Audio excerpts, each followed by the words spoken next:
డబ్బులు కాదురా ముఖ్యము, మనిషి ముఖ్యం అని చెప్పేటోళ్ళే అవసరమైతే డబ్బు కోసం మర్డర్లు చేయడానికి కూడా వెనకాడరు. మామ, జీవితం అంటే ఏందో తెలియనప్పుడు ఎప్పుడు పెద్దోళ్ళం అవుతాం, ఎప్పుడు జాబులు వస్తాయి, ఎప్పుడు పైసలు సంపాదిస్తాం, ఇల్లు, లోన్లు, లేకపోతే కార్లు, లిస్టు పెద్దది.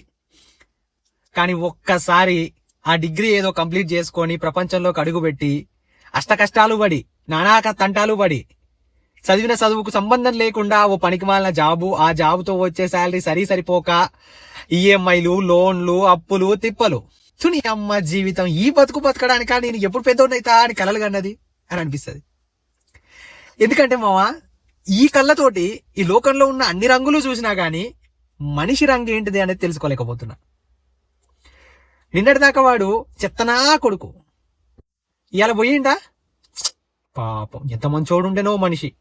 ఎగ్దం ఫ్లిప్పు. డబ్బులు కాదురా ముఖ్యము, మనిషి ముఖ్యం అని చెప్పేటోళ్ళే అవసరమైతే డబ్బు కోసం మర్డర్లు చేయడానికి కూడా వెనకాడరు. ఇట్లా అంటారు కదా మావా, పైసేమే కుచ్ నయ్యే రే బైగన్, పైసేమి హీ హే సబ్ కుచ్. ఈ మనుషులు, మోసాలు, డబ్బులు, అప్పులు, తిప్పలు ఇవన్నీ నీ 1.5 కిలో దిమాగ్ చక్కగా ఉన్నంత వరకు అవి వంకరనే ఉంటాయి. అవి నువ్వు సరి చేద్దామా నువ్వు ఎంత ట్రై చేసినా అవి చక్కగా కావు, అవి అట్లనే ఉంటాయి. అట్లని చెప్పేసి నువ్వు డిసప్పాయింట్ అయిపోయి డిప్రెషన్లోకి పోకు. అవును, ఒక్క అడుగుతోటే నీ గమ్యాన్ని నువ్వు చేరుకోలేవు, కానీ ఆ ఒక్క అడుగుతోటి నువ్వు ఉన్న స్థానాన్ని మాత్రం మార్చగలవు.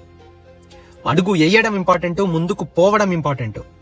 ఓడిపోయినా అని చెప్పేసి నువ్వు చేసేది ఆపకు, పడిపోయినా అని చెప్పేసి భయపడి లేవకుండా ఉండకు.